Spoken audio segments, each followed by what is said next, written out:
बिस्मिल्लाहिर्रहमानिर्रहीम। अस्सलामुअलैकुम दोस्तों, क्या हाल चाल हैं। मैं उम्मीद करता हूं कि मेरे तमाम दोस्त खैरियत से होंगे। तो दोस्तों, ये 5 बछड़े हमारे पास फार सेल हैं। ये देख सकते हैं आप, माशाल्लाह बड़े प्यारे बछड़े हैं। ये फार सेल हैं। अज़ीज़ कैटल फार्म पे ये खड़े हैं। जो दोस्त इनको आके देखना चाहे मोस्ट वेलकम। हासलपुर लोकेशन है, आप आके देख सकते हैं, चेक कर सकते हैं। आपको इनका वेट बता सकते हैं हम, कितना कितना वेट है इनका। तो ये चेक करें जी, माशाल्लाह ये सारे फार सेल हैं। अगर कोई दोस्त पलवाई के लिए हमारे फार्म पे छोड़ना चाहे, यहाँ पे देना चाहे तो वो दे सकता है। और अगर कोई बाहर किसी को ज़रूरत हो अपने फार्म पे या घर पे, तो हम यहाँ से उसको कार्गो कर सकते हैं। जिस तरह से भी आपको तसल्ली हो।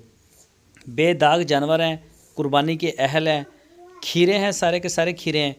तो जो भी दोस्त इंटरेस्टेड हैं वो रब्ता करें, इंशाल्लाह आपको मिल जाएंगे।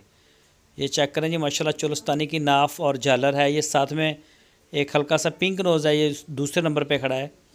तो इनकी आपको अलग अलग वीडियो भी मिल जाएगी। मज़ीद डिटेल के लिए आपकी स्क्रीन के ऊपर मेरा व्हाट्सअप का नंबर है।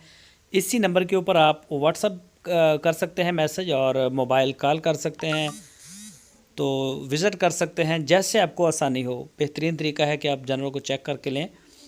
और जो भी दोस्त पलाई के लिए देना चाहें, अज़ीज़ कैटल फार्म के ऊपर अभी जगह है, आप पलाई के लिए दे सकते हैं। 12,000 रुपये पर मंथ हम चार्ज करते हैं पलाई के। तो माशाल्लाह कलर में बड़े आउट क्लास हैं, कलरफुल हैं टोटल बछड़े। ये चेक करें जी, माशाल्लाह जोड़ी चेक करें। तो मज़ीद इसके अलावा भी हमारे पास बछड़े आते रहते हैं। किसी भी किस्म की जानवर की डिटेल के लिए आप रब्ता कर सकते हैं। हासलपुर सिटी हमारी लोकेशन है। अपना और अपने इस चैनल का बहुत सारा ख्याल रखिए। अल्लाह।